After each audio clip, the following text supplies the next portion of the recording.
So this clip shows a workshop I did for improvisation with 7th grade orchestra students at Berea Mid Park Middle School. None of them had ever improvised before.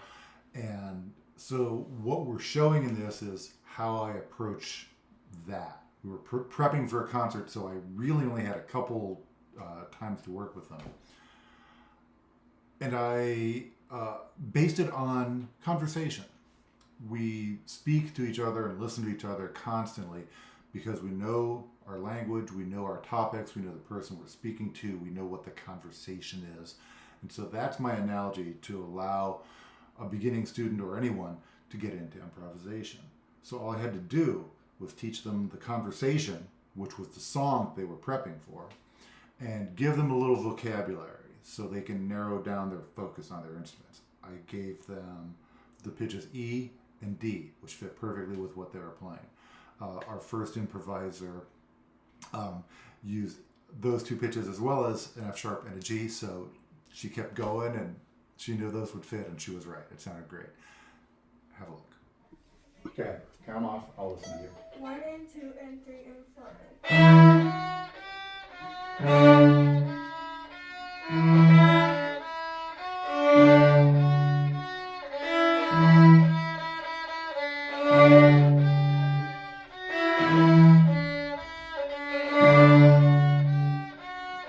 Stop. Good. Give her a round of applause, please. If you have your bow in your hand, stomping is okay because it's hard to clap, right? Or hitting your leg, that's a good one too. Good, good. So this is like good concert etiquette. You gotta know how to applaud your friends when you got instruments in your hand. You know, like not hitting each other and banging your bow. That was really cool. I didn't even know what I was doing. Right, but you kind of did though, didn't you? What did she do that went beyond what I had said already? Did anybody catch it? Yeah.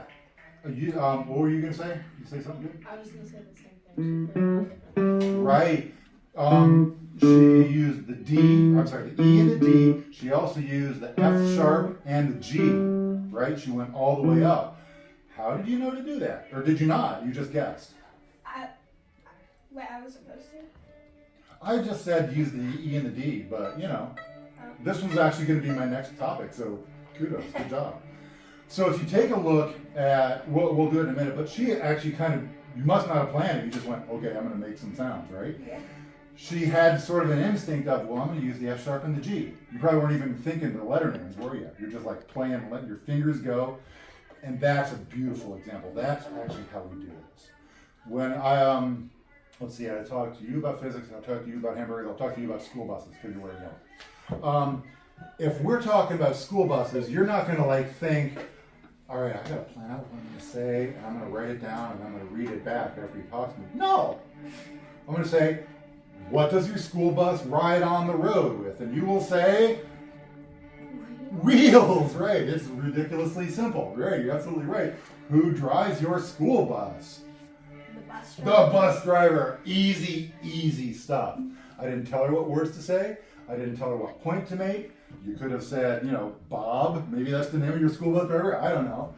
So this is how conversation works. And she just made up some stuff that sounded cool. And I thought it did. It really did sound neat, too. So that's the idea. Any act of artistic creation, even a small one, musical or otherwise, requires courage. So always, all of my feedback for students in this kind of case is positive, every single time. That's very important to me. The second thing that I'll point out is that the topics that I discuss with the students are very, very narrow. I don't even talk about the E minor scale, which is what they're using. I don't define it. I don't even give all of it. My whole point is to keep them focused in on just what they need to be able to start conversing.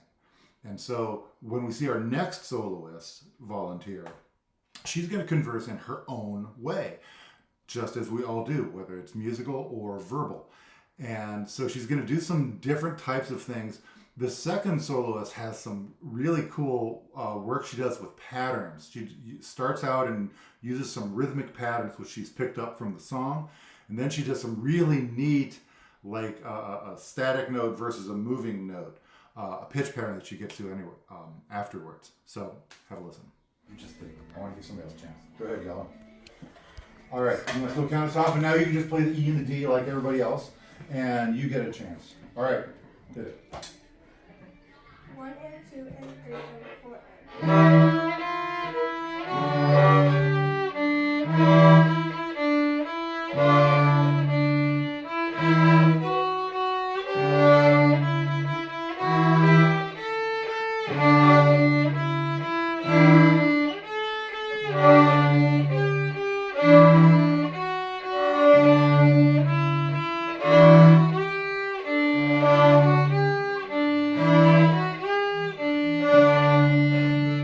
And good, good. Give her a round of applause. Really nice. Cool, cool, cool.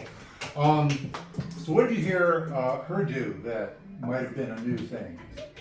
Anything? Yeah. The rhythm she played.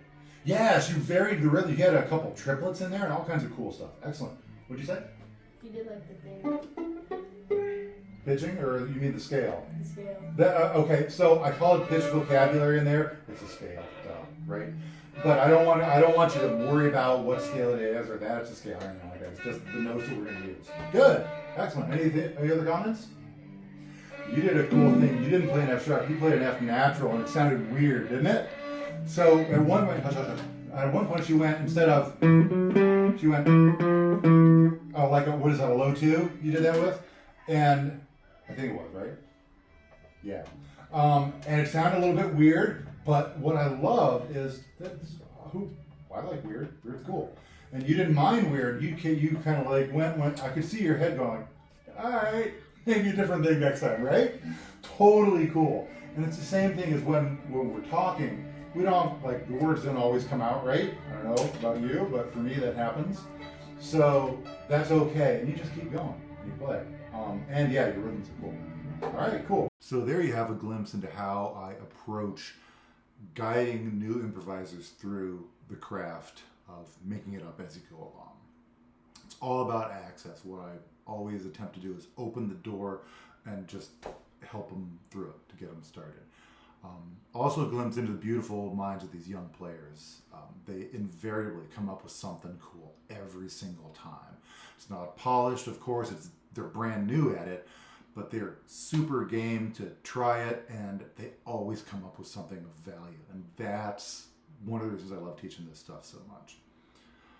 Actually, the next week after that workshop, several of them took solos in concert in the auditorium, full of audience members, and they did a great job then. So they were paying attention, they did their thing. If you're curious about anything, hit a comment, I'll respond. Thanks for watching.